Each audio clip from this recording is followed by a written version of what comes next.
Here's how I use Gavel's Builder 2 calculation section to combine variables and add a line break between them. For example, in this preliminary change of ownership report, we have a name and mailing address of buyer transferee section in a PDF where I need to have on the top line the name of the buyer or transferee, and then underneath that I need their street address, then their city, state, and zip code. The reason we need to use calculations for this at all is because we are only able to attach one variable to this entire block, but we need multiple lines of information. So in my questionnaire, I have things like client's full name, the trust name, the client's street address, and so on. To combine these in the builder, I'm going to go over to calculations and add a variable right here.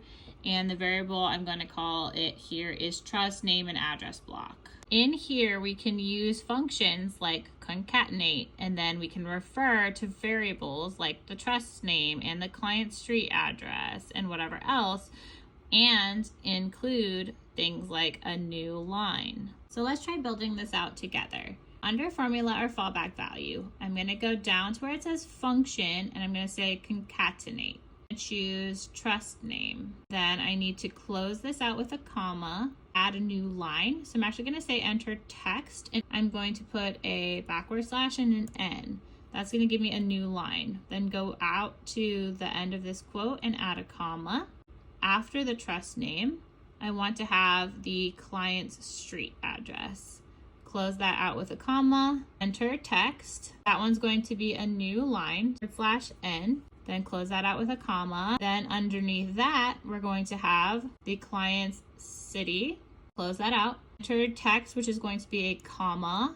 Outside of this, it's going to be another comma to close that. Then from here, it's going to be a space. Close that out. And we need their 2-letter state.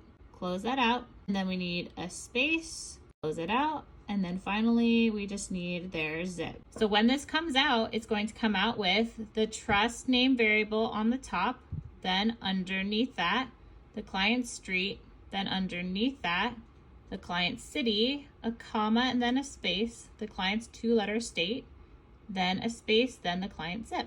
Now that we have that formula attached to this variable, we can go back under document templates, go into edit tags, and wherever we want that to go, we can say we want to insert a variable and we want that variable to be, and then just find your variable that you created just now from the drop down. And when we run this, it will output like this with the name of the trust, the client's street name, the city, comma, space, the 2-letter state, space, and the zip code. That's it. I hope this was useful, and I'll see you in the next video.